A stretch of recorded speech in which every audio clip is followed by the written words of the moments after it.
Welcome to the Welsh Yogi Podcast.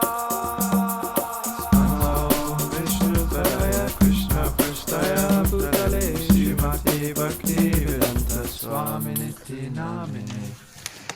Okay, Hare Krishna. So welcome to the latest episode of the Welsh Yogi Podcast. Hare Krishna. Hey. So I'm Gopal, and we have Peter. Hello, Peter. Very well. And Gauranga. Nice to meet you. Nice to meet you too. Hare Krishna. Okay. So we're at where are we? We're near Derby Near Derby. in a field. At Download Rock Festival.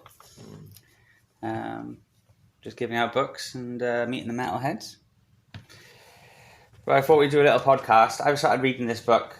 I think you've read it already, Gauranga, right? A while ago. It's a transcript of lectures that Devamrita Swami gave in Ukraine, wasn't it? Yeah, in Russia. Yeah. And then, but he's also like talking about the Ukraine seminar he gave the year before or something. So it talks about like practicing spiritual life, but putting your emotions into it. So I was reading it this morning. I'll read a bit, and I want to see what you guys think. And everyone at home. Okay. I'll just go to this page. So our subject is very critical for your advancement in spiritual life. How to feel the emotions of being a servant of Krishna. This is very important because everyone likes to feel. Everyone likes to have their heart pump, their heart expand. When your heart is empty, you feel horrible, right? When your heart doesn't feel fulfilled, you are very disturbed. If we can't satisfactorily express ourselves, we pain. Now, the reason why so many of you came to Krishna consciousness was because you were frustrated in your emotional expression in material life. First of all, I want you to understand that reality. You tried expressing yourself through Trigunamayi, or the three modes of material nature. You tried to satisfy your heart in the illusory kingdom of Maya, because you failed, and then somehow or other you found out about Krishna consciousness. Here you are. When you first come to Krishna consciousness, you're experiencing a great relief from material suffering. It's like you've been in a fiercely hot desert for so long, and then you walk into a nicely air-conditioned room. What I'd like you to realize is that in the beginning, so many of us are simply feeling the emotions of relief. Just think about it. The refreshing downpour of relief emotions. Think about some times when you really went through a tough situation, and then afterwards you felt good. You had the feeling of phew. Often in the beginning years of Krishna consciousness, our emotions are mainly that. Yes, from time to time we may experience some elation at a big festival, a sense, a whiff of the spiritual world in kirtan and japa, but for some time our main emotional feeling in bhakti is simply relief, that we're not suffering so acutely anymore. What I explained to devotees in St. Petersburg, Russia, where I spend much time, is that we've got to move beyond these emotions of relief, because devotees don't last in Krishna consciousness simply on that platform. Think about the times in your material life when you felt relief. That feeling of phew, I'm glad the ordeal is over. How long can you go on in Krishna consciousness maintaining your dedication simply with that experience? You can't sustain that for long. After a while, you have to do something else. Many devotees, however, don't make it past this stage of phew, Therefore, after some time, Maya forces them back into material activities because they did not sufficiently develop their devotee emotions as Krishna's servant. That's the first little bit, first few paragraphs. What's your first impressions, Peter? I was just trying to think, to what extent do I feel, to what extent is my spiritual life right now based on feelings of relief? I'm trying to work it out, Like it's probably, yeah. Just how do we work that out? You know, or is it safe to say that someone who is fairly new, is their spiritual life is still kind of just running on this feeling of relief from material existence? Yeah, I guess, and also how, I mean, you can look at it another way. How often am I trying to avoid discomfort as well, isn't it? You know what I mean? I think... like to avoid like uncomfortable situations or what discomforting service or... Yeah. Like, oh, I'm tired, I want to sleep, or I'm hungry, I want to eat, you know? Right. But yeah, I don't know. Gauranga, what's your thoughts? I don't know. I mean, I think, like for me, I've been around for a few years, and like definitely now I am at that stage for the last couple of years at least, where I'm being kind of tested. Okay, you need, Krishna is saying, you need to develop those devotional kind of like emotions that he's talking about in his book, because when when service is over, what do you take shelter of? Do you take shelter of Krishna conscious activities, or do you take shelter of the old habits, or that we may have developed in past life, and which it reflects when we go through a whole day of work, for example, you go back at home and you watch Netflix, so this is kind of like, but like now, okay, so I do a long day of service, do I go back at home or at the ashram, and what do I do, do I take shelter of Krishna or all the things?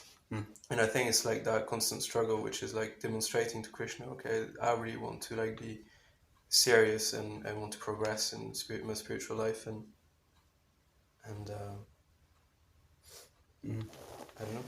Yeah, like when Marge was saying, like, think about it, you've tried to express yourself in material life, and everyone really likes expression. You know what I mean? Like art and poetry, and you know what I mean? You want your heart to really like, listen to some songs that make you cry, or some, and I think that, I remember when Bhakti Bhava, I think speaking, when he started coming, he was talking about art. I remember speaking to him about like, what's the highest form of art? Art is about expression. So therefore, what's the highest expression that a living being can do? And what's, what's the quality of it? What's its motivation? So I think like Devamrita Maharaj is starting to point out here that we should see spiritual life as an opportunity for our topmost expression, and that expression of the topmost type of love, isn't it? Like dynamics, emotional feelings, and do you know what I mean? Like you put your soul into it when you do something. Do you mean like some music? You get some like electric guitarists that might put their, might not be technically as brilliant as some others, or some singers, but if they put their soul and heart into it, then people prefer it. So I think you have to keep doing that, otherwise in spiritual life it just becomes stagnant, stale. Do you know what I mean? You want more than just relief. Do you know what I mean? Like Krishna, when Krishna comes to this world to like display pastimes with his associates, to show what happens in the spiritual world, they're not coming down to experience relief emotions. They're coming down, they're not coming down here to be free from the material world. Like a lot of time our motivation is, they're coming down here to experience the highest bliss. And they do that by, even God himself takes the role of a servant of God, because that's the highest expression of love in reality. Yeah. So you're saying like the highest, is it correct to say the highest level of self-expression is like your devotional service? Or is that correct? Yeah. And by highest, I guess, what do we mean by highest? It means like the most pure, but it also means most pleasurable, the most satisfying, the most like, It's hard to conceive, because when I think of expression, it's so linked with this feeling of like, look at me and look at what I've done. Like you'll express, like you were saying, art and music. It's it feels very linked with the identity, with our own identity and what we want others to perceive us as and stuff like that. Yeah, materially it is, I guess. So how do we understand that this, like, this highest form of expression is not really so much how others are perceiving? Yeah, I mean, you can see it like that, but you can also see it like, if you think of the songs that really move you, they're also, you think of, or like, you want to, if you feel a certain way, then you write a song about it, or you write a poem, for some kid who's, if you're, a teenager who's in love, I just got to write a poem, and you just, right. No one might ever see that. Yeah. But it's in your little book, and you've expressed yourself. You've written yourself down on paper, and good point. Or someone might, do it through art or music or dance or even something, cooking. You know what I mean? But I've expressed myself. I've really put my heart on the page. You know what I mean? Yeah. And I think and communicated it with others. So. And the original function of that expressing ability is to exchange expressions. Yeah, ultimate exchanges of love. That's what it's all about. Krishna having exchanges of love with all the living entities, and all living entities having exchanges of love with each other. That's why even when we do if our service is we might be asked to wash pots or go out distribute books, or if you can do something, if you can do it in a way that this is for Krishna, this is all about cultivating a relationship, then that becomes a bit more dynamic than this is what I've got to do in order to get out with the material world and stop being harassed by material desires, but more if it's this is actually to show my love and appreciation for Krishna, and so that one day I might not be a pure devotee, and I might not even be a devotee, but one day I will be. I guess one of the first reasons when you first come around with the association of devotees, and you see devotees who are that kind of momentum of just acting for Krishna like that, and you may not necessarily know what they're doing, but you can experience that, and that kind of attracts you and inspires you. So initially, you get kind of that kind of pull towards bhakti by being with other devotees who are practicing like that. But then eventually, you have to be kind of self-propelling, isn't it? Also, not just individually, but Yeah, well, this is what I'll read a bit more of this book, because this is what sort of connects to what you were saying, Gauranga. Right, I'll read a bit of this later on. In Ukraine, I express that so many devotees have an understanding that Krishna consciousness is a religious belief, like some kind of metaphysical theory that you accept. No, Krishna consciousness is about the highest emotional expression and fulfillment. So until you learn how to emotionally function as a servant of Krishna, you're missing out on the treasures. You see, religious belief doesn't satisfy anyone. It's not going to fill your heart. It's not going to satisfy your intelligence. It's a good little section. Religious belief isn't going to satisfy anyone. I believe in Krishna, I believe in God. You need more than that. You can't just... What you want is a dynamic spiritual reality that your heart can feel and experience. You see, actually, everyone likes to be emotional. The ladies will easily admit this, right? The men, however, won't. Isn't that so, men? The men pretend. We are purely practical and analytical. We don't have emotions. Sure. Their consorts know differently. That's what I mean, the men, just analytical, I don't...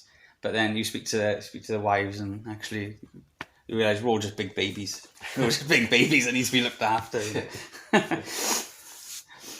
Every living entity likes to be emotional because all are parts of Krishna, who is the supreme emotional person. Okay? That's nice, right? What was that last the paragraph on the other page saying? It was saying religious belief doesn't satisfy anyone. I was thinking something to do with that. I believe in Krishna. Like later on he says, I'll skip a bit. I'll go back to something. I want to read something else, but he says, he sort of quotes like,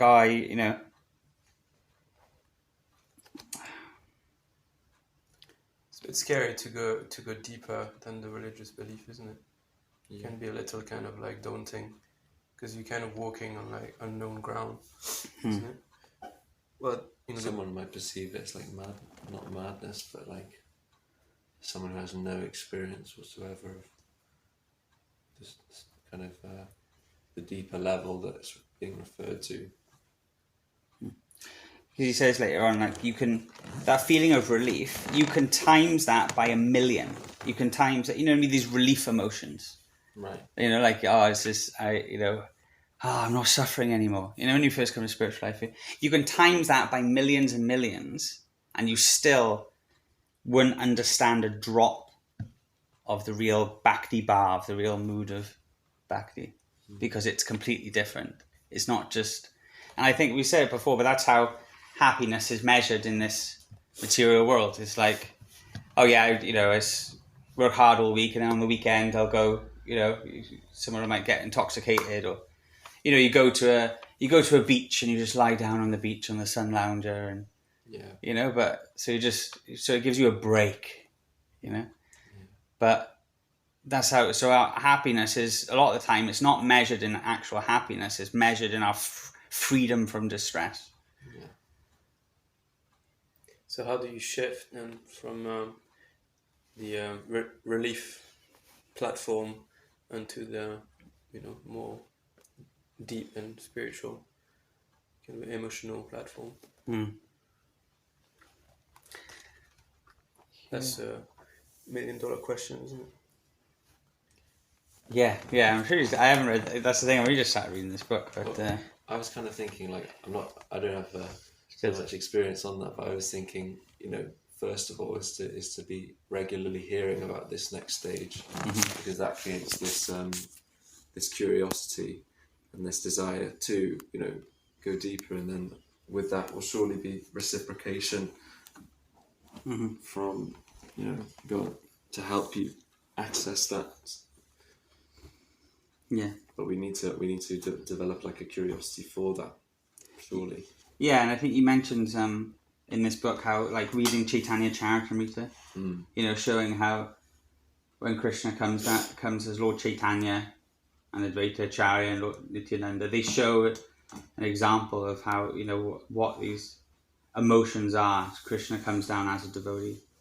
And that's why, like, okay, yeah, if you do just do the things Lord Chaitanya does, and you read, read the sort of mood he's in. Yeah, fantastic and praise. Yeah, you're allowed to imitate that.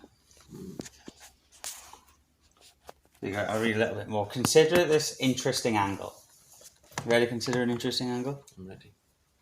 Krishna is God because he's the most expert at emotional expression. Krishna is not simply the creator, the maintainer and destroyer. Among all sentient beings, Krishna is the most expert at having emotional desires and fulfilling those emotional desires. That is God. Lord Krishna has an attribute known as Swaraja Lakshmi. That means he has the ability to independently fulfill all his unlimited emotional desires. Because you are part of Krishna, you have the ability to desire. Is there anyone here who cannot desire? Is there anyone here who has never had the experience of desire? We all like to desire. We're inherently attached to it.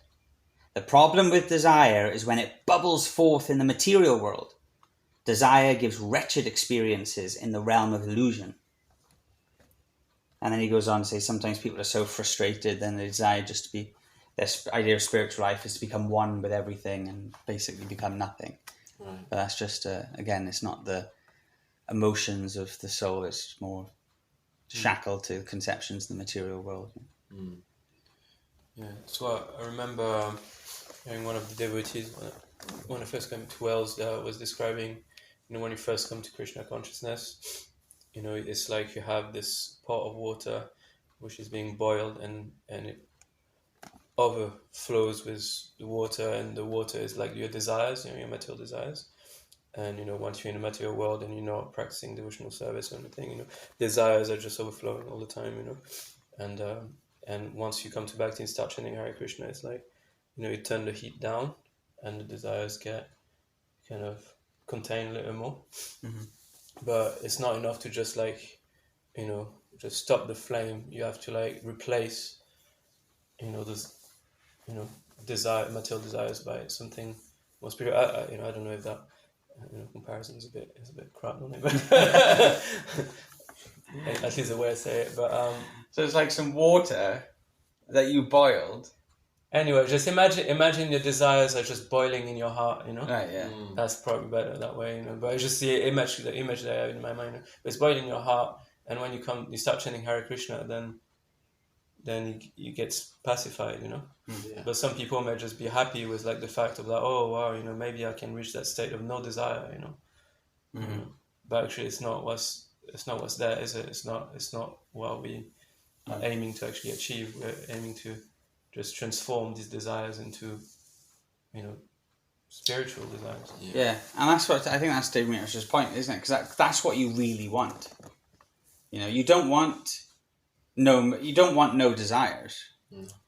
You want to desire. You want to love and be loved. You want you want relationships. You want to, do you know what I mean? Experience loving exchanges. You don't want to just, be like a stone and not feel anything, or. So do you know what I mean? Yeah. So that's the point. That's what you. We want to desire. We want to experience. We want to engage our senses in stuff. We want to explore people and things. But there's a pure way to do that as a spirit soul in relationship with Krishna, with pure love. And then, but when we enact those desires in the material world, then it gives results that are counterintuitive, counterproductive to what we really want to achieve. Yeah, because you're always looking, say, in the material, you're always looking in relationships for what is it for me, and that in itself, is always going to frustrate you. So this is why, when you come to Bhakti, then there's this feeling of it seems like, it feels a bit different than what I usually. Just on my feet there. From what I'm used to, in the material world. And you have to swap to the idea of okay, what is there for Krishna, instead of what is it for me, isn't it? I was just thinking, with self-expression back to, because we were talking about art and stuff, and you can see it's evident in across art and music culture that there's this powerful feeling of wanting to be loved and wanting to express your love. Such a powerful desire that it almost dominates most of music culture, and you can see it's so evident.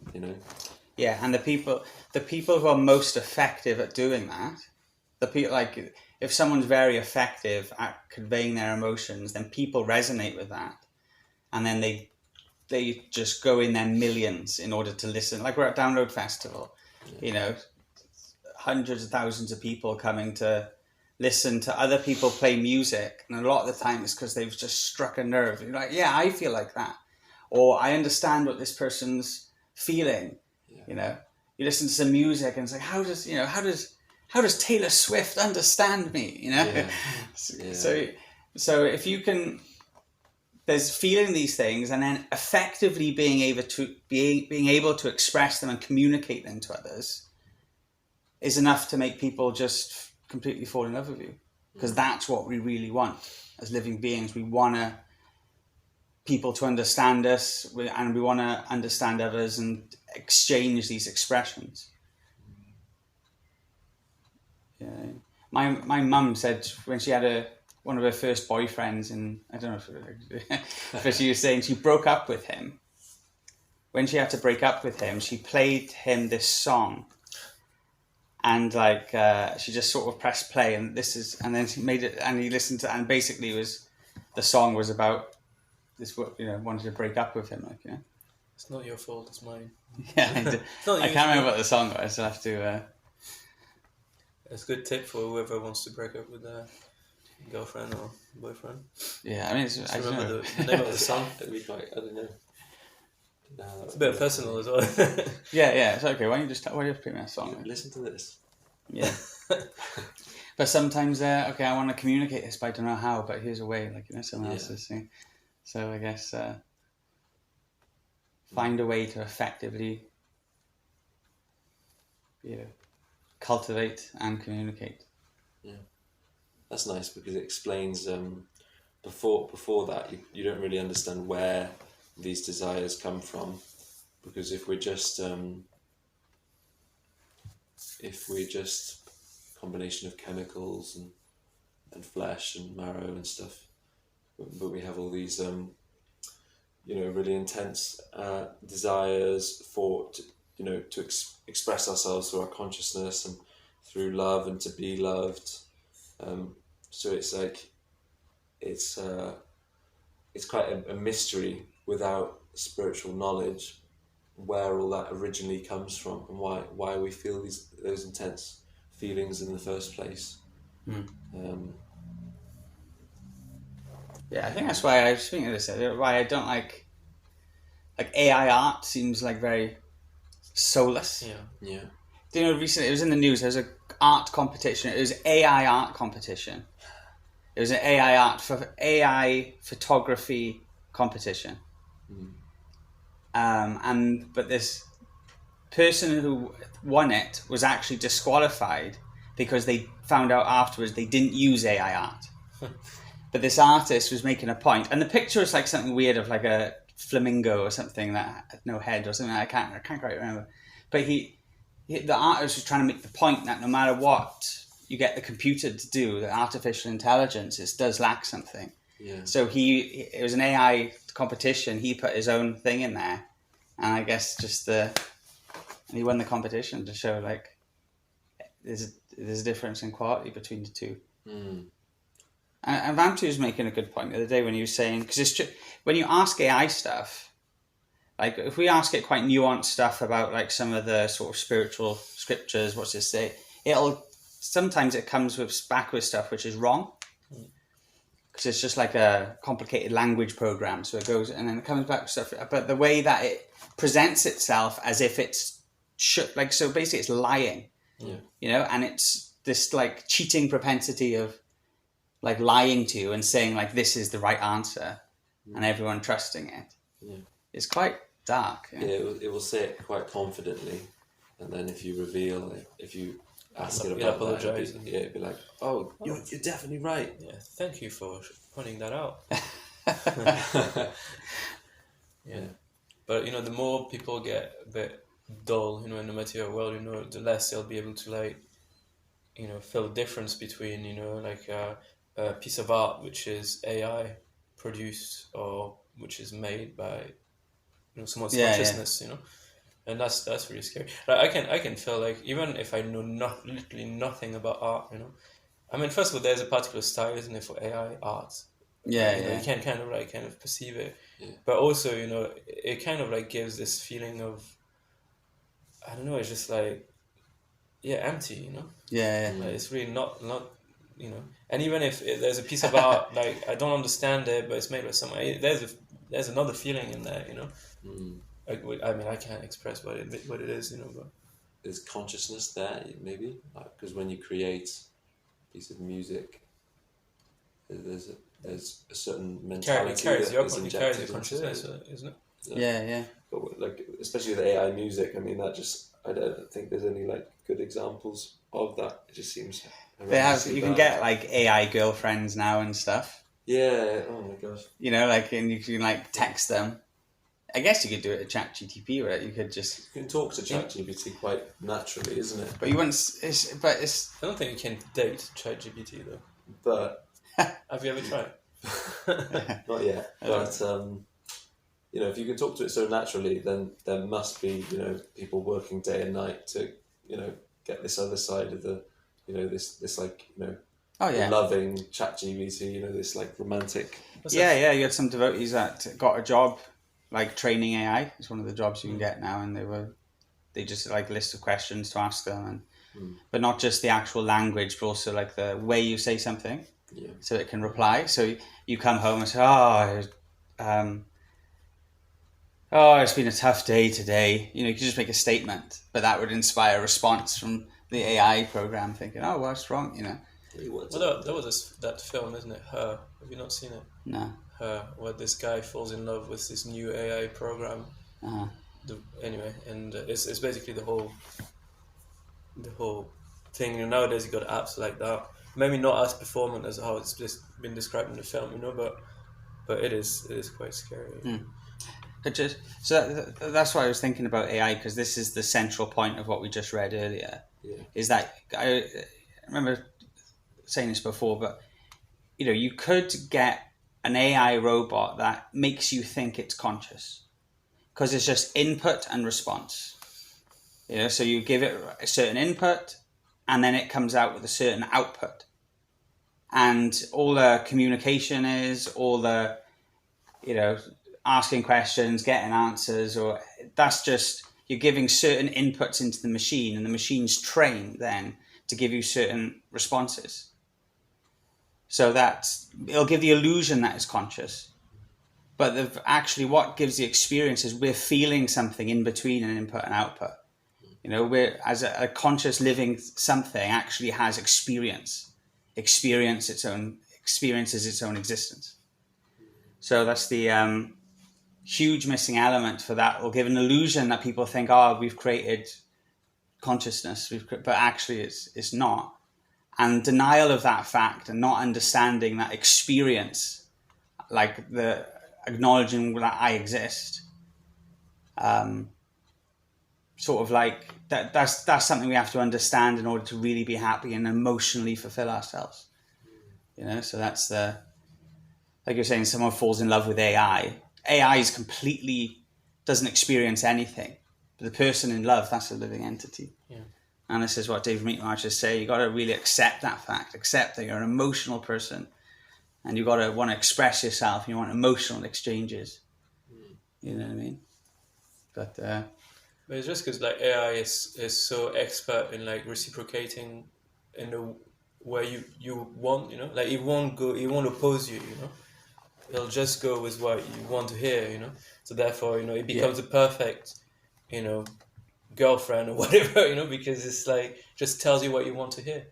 And nowadays, you know, in relationships people struggle so much because, you know, there's people don't understand each other, and there's always like conflicts and everything, and we're so lazy to try to get into trying to resolve those conflicts, so therefore we throw these relationships away and focus on something easier, which is like AI, ChatGPT or whatever it is, you know.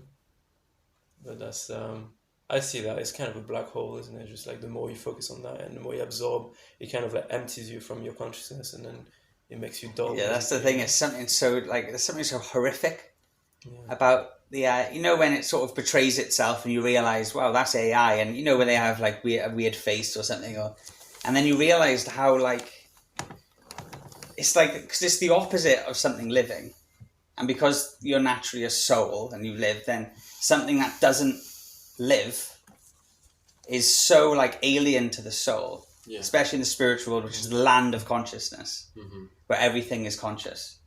And now we're in something where there's Krishna's material energy, which is just dead matter, and it just freaks us out. Freaks us out. It's like speaking to a wall, like, you know. It's like, why? I remember seeing documentaries about someone who was like fell in love with his car and married his car and stuff, like, you know. So. Jessica. Yeah, yeah. My car's name is Jessica. Skoda Octavia Jessica. Because there's no every living entity is actually, a spiritual, a completely pure spiritual being. Mm-hmm. But then this artificial intelligence is just, there's straight up no consciousness. There's no devotee in there. It's just the illusory energy, isn't it? But when you speak to ChatGPT, it will say Hare Krishna Prabhu. He'll like pretend, to be like, your because he memorizes, whatever you have been, the information that you've been saying. Yeah, you can log in and stuff. And so people are directing their expression now in Kali Yuga, sometimes not even towards each other, but just straight up towards material energy. Yeah, and it's learning. It's weird, isn't it? It's like the devil or something. It's entangling because it learns. Yeah. It learns you. So it's like a human being. It's like another soul. Yeah, but it's actually just cheating everyone. Because it doesn't really care about you. It doesn't really there's no emotions behind it. It's completely manipulating you into liking it. Yeah. Which is sick. Yeah. And there's nothing there behind it. So it's honestly, it's like some sort of like devil, that's invaded humanity and is masquerading as something that cares about you and is friendly, but actually is the very definition of dead and cold. There's that saying that if it's free, if the product is free, then you're the product. Yeah. And AI is free and accessible. I remember watching that documentary on like AI and stuff, and it was talking about how we're only just maybe a couple of decades away from getting the hardware, the actual robot that would be able to contain the AI and kind of resemble, a proper human being. Have you seen the robots that they're building in? They're building them China right now. Yeah. Oh wait, I was trying to find it on my phone. But they'll never be able to look like replicate. The imperfections of human being. Surely you can't. I don't know. It's so complex, the human body. You can see just even like robotic hands, how they move and everything. They're very kind of, they reproduce the very similar and movements, Yeah.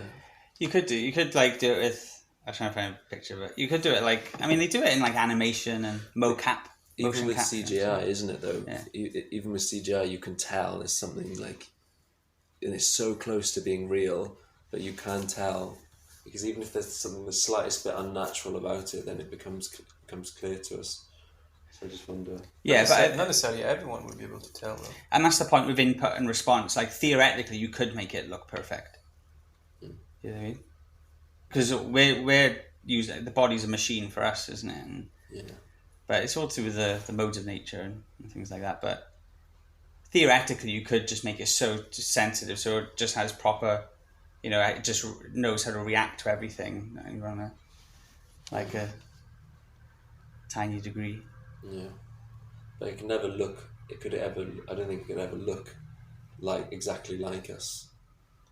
Take on a human. I don't know. If you were to say, have you seen a Terminator? Yeah.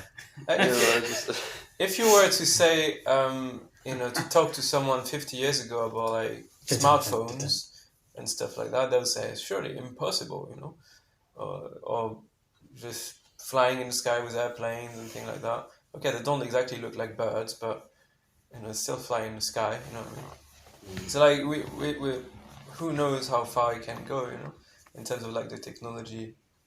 Which is anyway, I watched too many movies to. I know what's gonna happen. Yeah. Well, okay.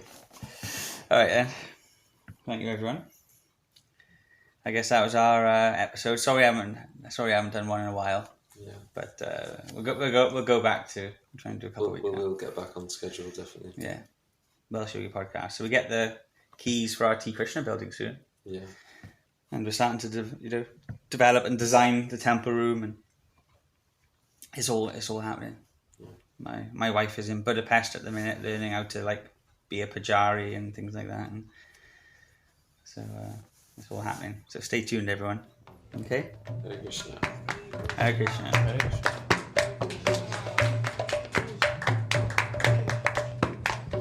Nama Om Vishnu Padaya Krishna Pristaya Bhutale Shrimate Bhakti Vedanta